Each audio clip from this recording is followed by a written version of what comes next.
Vous êtes sur Social Télévision, mesdames et messieurs, bienvenue à cette session d'information. Tout de suite, les grands titres. Pourquoi la justice congolaise est-elle malade? Quelle thérapie pour la guérir d'emblée? Félix Tshisekedi veut que la République démocratique du Congo redevienne un sanctuaire où nul ne sera au-dessus de la loi. Kinshasa est loin d'oublier le tragique événement du 2 au 3 novembre 2005. Pour la toute première fois, un journaliste, en l'occurrence Franck Nguike, de la Référence Plus et sa femme ont été froidement abattus devant leurs enfants. Il importe d'honorer non seulement le couple, mais aussi les journalistes RD congolais tombés armes à la main, raison d'être ouvrage Le destin tragique d'un chevalier de la liberté. Je le disais tout à l'heure, bienvenue à cette session d'information. Les États généraux de la justice en République démocratique du Congo ont débuté ce mercredi au centre financier de Kinshasa. Ces travaux prévus du 6 au 13 novembre réunissent plus de 3500 participants venus de tous les coins de la République démocratique du Congo et ce, pour réfléchir, examiner le dysfonctionnement et les lacunes du système judiciaire autour du thème « Pourquoi la justice congolaise est-elle malade? Quelle thérapie ?» Pour présent à cette cérémonie, le président de la République, Félix Antoine Tshisekedi Tshilombo, a tenu un discours mettant en exergue son engagement à restaurer l'intégrité du système judiciaire congolais. Lydia Kandolo pour plus de détails. Aux magistrats et aux autres acteurs judiciaires, je rappelle solennellement que le peuple congolais attend de vous une justice qui apaise et qui rassure, une justice qui inspire confiance par votre compétence, par le bannissement des actes de prévarication et par le respect intransigeant des valeurs éthiques que vous devez incarner sans faille. Le Congo ne va plus tolérer ni l'incurie, encore moins la complaisance. Chaque décision, chaque acte, chaque parole doit être le reflet de l'intégrité et de l'honneur que vous êtes appelés à incarner. Personnellement,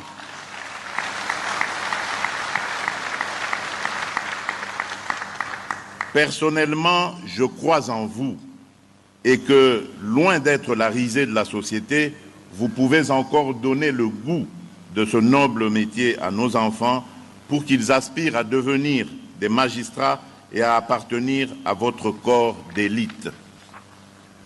La nation vous observe et sachez que tout manquement, toute défaillance, tout compromis avec la probité et la droiture sera désormais sanctionné. Les États généraux de la justice, Constant Moutamba, numéro 1 de la justice congolaise, invitent les magistrats et autres acteurs de l'appareil judiciaire à travailler de manière à avoir des recommandations qui puissent déboucher sur les réformes courageuses. On l'écoute au micro de Lydia Kandolo. À redresser notre justice. Ce n'est donc pas une initiative du ministre de la Justice, encore moins du gouvernement, mais c'est une initiative collective. J'invite donc les uns et les autres à travailler de telle manière que nous puissions avoir des recommandations qui puissent déboucher sur des réformes courageuses. Celles qui pourront toucher, pourquoi pas, à la révision de la Constitution.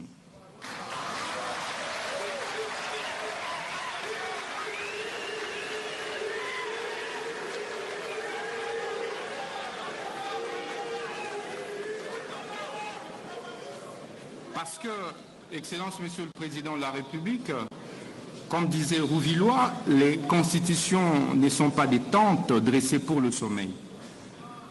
Tout comme les lois, elles sont appelées à s'adapter aux réalités de la société. Nous mettrons donc en place un comité de suivi et d'évaluation des recommandations de ces états généraux. Dans le même ordre d'idées, le président de la République, Félix Tshisekedi, a assisté le mardi 5 novembre au Palais du Peuple à l'audience solennelle et foraine de la rentrée judiciaire 2024-2025 au Conseil d'État. Plus de détails avec Lydia Kandolo. L'audience a débuté avec une allocation de Michel Chebele Makoba, bâtonnier national, qui a plaidé pour une plus grande utilisation de la médiation et de la conciliation dans l'exécution des arrêts rendus par les conseils d'État. Il a souligné l'importance de ces mécanismes pour garantir une justice efficace et accessible à tous les citoyens. Le procureur général près le conseil d'État, Iluta Ikombe Yamama, a ensuite pris la parole, consacrant sa mercuriale à l'analyse prospective du rôle du ministère public. Il a mis en avant la nécessité d'une justice administrative plus efficiente en RDC en insistant sur le fait que le ministère public doit jouer un rôle clé dans le renforcement de la confiance du public envers les institutions judiciaires. Enfin, la première présidente du Conseil d'État, Marthe Odiononde, a abordé les mécanismes de contrôle des actes des autorités administratives centrales. Aujourd'hui, à l'occasion de l'audience solennelle des rentrées judiciaires du Conseil d'État pour l'exercice 2024-2025, j'ai choisi d'axer mon discours sur les mécanismes de contrôle des actes des autorités administratives centrales par le Conseil d'État. Pour satisfaire l'intérêt général, l'administration utilise entre autres les actes administratifs. Conformément aux articles 155 de la Constitution et 85 de la loi organique précitée, le Conseil d'État est compétent pour connaître en premier et dernier ressort des recours pour violation de la loi formés contre les actes, les règlements et décisions des autorités administratives centrales.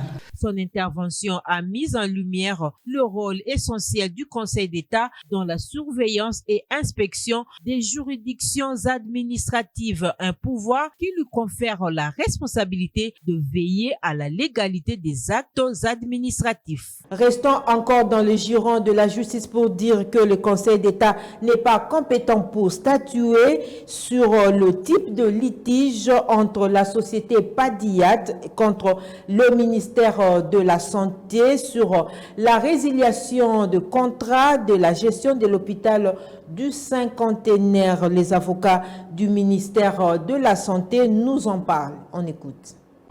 Le juge de référé du Conseil d'État vient d'entendre la cause en référé suspension telle qu'initiée par la société Padiat. La société a exposé ses moyens. Nous avons répondu. Premièrement, nous avons démontré que le juge de référé du Conseil d'État n'est pas compétent, étant donné qu'il s'agit de matières contractuelles qui sont régies par les droits civils des obligations. Nous avons également démontré l'irrecevabilité de ces recours en référé suspension par 5 moyens d'irrecevabilité, notamment la personne qui a saisi le Conseil d'État, ce n'est pas la personne qui engage la société Padiat. Nous avons démontré également que la décision du ministre de la Santé publique, l'hygiène et prévoyance sociale n'a pas la nature d'une décision administrative. C'est une décision qui rentre dans le cadre de l'exécution ou de l'exécution du contrat, étant donné que l'article 82 du Code civil livre 3 renferme une clause résolutoire du moment où une des parties au contrat ne remplit pas ses obligations. C'est le cas où le ministère de la Santé publique, Hygiène et Prévoyance sociale a constaté dans le chef de la société Padiat une exécution de la plupart de ses obligations. Il n'est resté pour le ministère que la seule voie, celle de résilier le contrat. Et si la société conteste cette résiliation, ce n'est pas devant le juge administratif qu'elle doit se pouvoir, c'est devant d'autres instances. Voilà, nous avons également plaidé que cette affaire ne sera pas déclarée infondée. Merci. Merci, maître.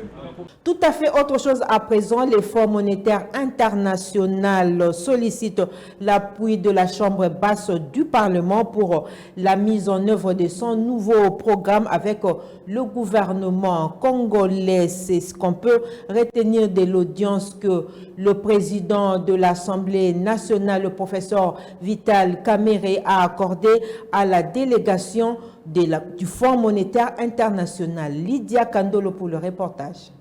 Après l'achèvement de son dernier programme avec le gouvernement congolais en juillet dernier, le Fonds monétaire international compte lancer un nouveau programme avec la République démocratique du Congo. C'est dans ce cadre qu'il a dépêché une délégation en mission d'itinérance à Kinshasa afin d'échanger avec les autorités politiques congolaises, notamment sur un nouveau programme soutenu par la facilité élargie du crédit du FPIM et un autre pour soutenir la politique de lutte contre le changement climatique. Conduite par Calitex Aopoxy, conseiller au département Afrique, chef de mission René Kaptsoba, représentant résident du FPIM en République démocratique du Congo, cette délégation a été reçue par le président de l'Assemblée nationale, le professeur Vital Kamerhe, le lundi 4 novembre 2024, assisté du président de la commission ECOFIN, l'honorable Guy Mafuta, et son vice-président, l'honorable Patrick Kitebi. Le Fonds monétaire international sollicite ainsi l'appui de l'Assemblée nationale pour accompagner la mise en œuvre de son nouveau programme avec le gouvernement congolais, notamment en faisant un suivi particulier budgétaire conformément aux crédits alloués à chaque secteur, en veillant sur les dépassements budgétaires et la chaîne des dépenses dans l'exécution du budget. Très attentif, le président de l'Assemblée nationale, le professeur Vital Kamerhe, a salué la démarche exprimée par le Fonds monétaire international. Il a non seulement garanti l'accompagnement de la Chambre basse du Parlement à travers sa mission de contrôle parlementaire et une délégation permanente entre la commission ECOFIN et les experts du FPIM basés à Kinshasa, mais aussi il a sollicité un renforcement des capacités de membres de l'ECOFIN par les Fonds monétaires international. À cette demande,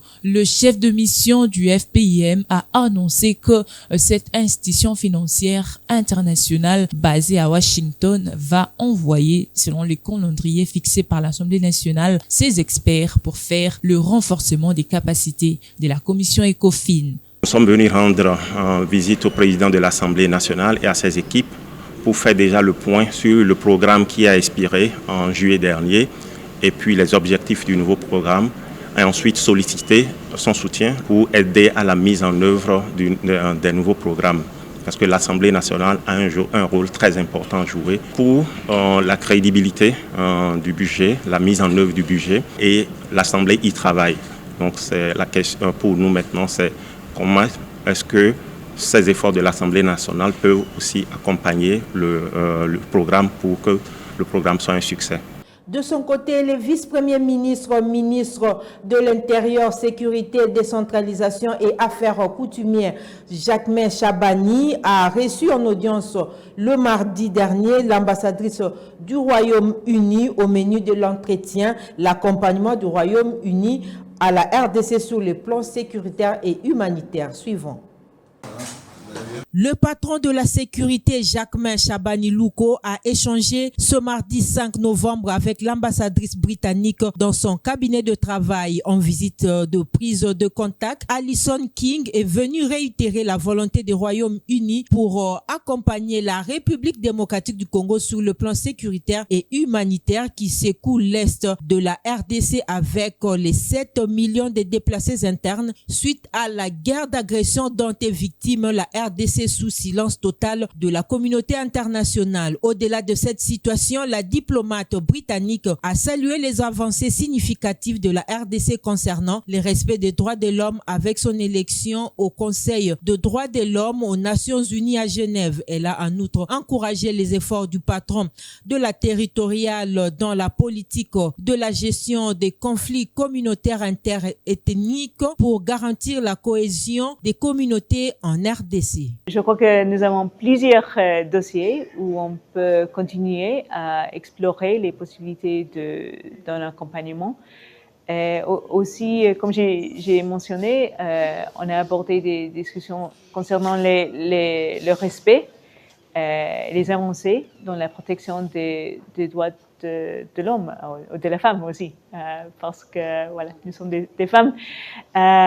Et quoi, je crois que ça a été une rencontre assez cordiale et on va continuer notre dialogue et voir comment est-ce que nous, soit en capacité de membre permanent du Conseil de sécurité aux Nations Unies, soit dans des autres domaines, on peut avancer ensemble. J'avais attendu et j'avais reçu une vision claire, aussi une idée plus précise des priorités du VPM et le gouvernement pour achever les objectifs, les missions du ministère. Et on a décidé de continuer avec des séances de travail.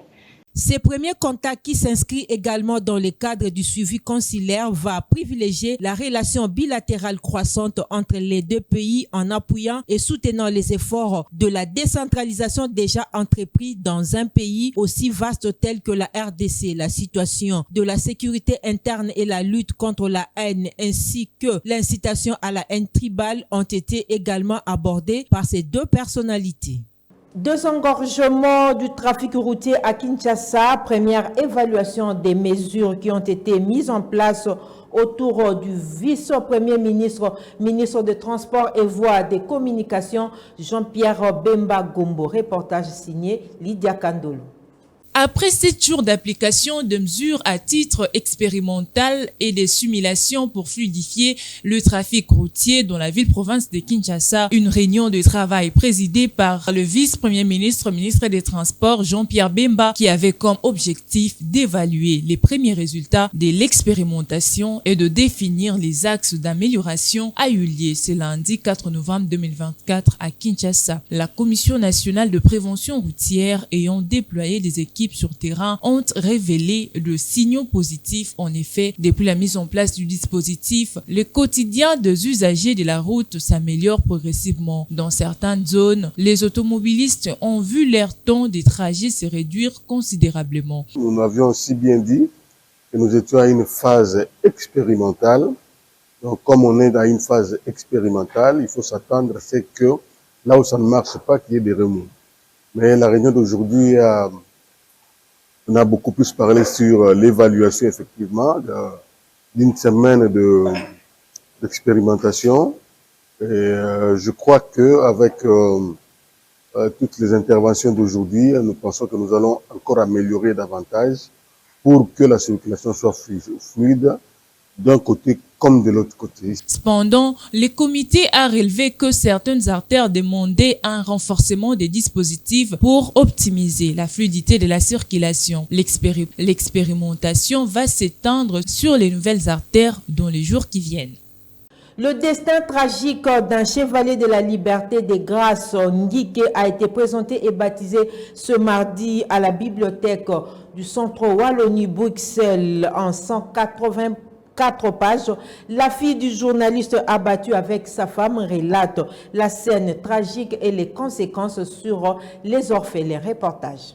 C'est une grâce Ngike méditative de noir vêtue, auteur de l'ouvrage Le destin tragique d'un chevalier de la liberté, qui a été ce mardi 5 novembre à la bibliothèque de Wallonie-Bruxelles en face d'un public éclectique, écrivain, journaliste, activiste des droits de l'homme, honorable député et bien d'autres, et ce, en marge de la présentation et du baptême de l'ouvrage Le destin tragique d'un chevalier de la liberté. L'assistance à d'entrée des jeux était conviée à suivre la recension du poète et animateur culturel Jean-Paul Idlopi, pour qui la sortie de ce livre est une occasion de réveiller les dossiers de l'assassinat de Frank Ngike et de son épouse Hélène Packard. Cet ouvrage de 184 pages est une relation douloureuse de la scène tragique de l'exécution du couple Frank Ngike et les conséquences dévastatrices sur les orphelins Ngike. C'est aussi une occasion pour l'écrivain Didier Moumengi d'affirmer que c'est une reconversion d'un assassinat à un héritage, et cela vient annihiler la mort tragique du couple Frank Ngike et Hélène Packard. De la fille et de la mère qui est partie avec le Père. Je vous remercie d'être là, mais soyez tous et toutes les journalistes de cette heure. Merci beaucoup. Merci. Ce que j'aime chez vous, c'est que vous n'avez pas voulu le rendre à vous toutes seules. Vous avez automatiquement converti cela en un combat commun de tous les enfants orphelins des journalistes assassinés. En Afrique, on dit, en Pakeba a dit que les morts ne sont pas morts. Les morts sont dans les ruisseaux, ils sont dans les fleuves.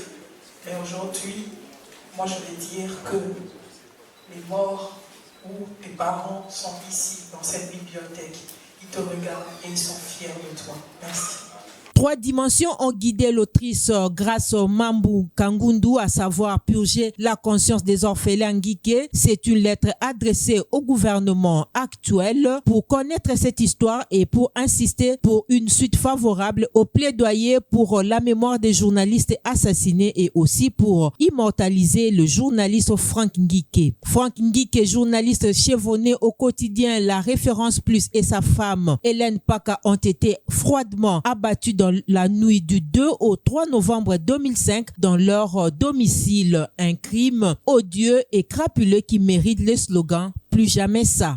Et voilà, ainsi prend fin cette édition d'information sur Social Télévision. Mesdames et messieurs, toute la rédaction vous dit merci de l'avoir suivi.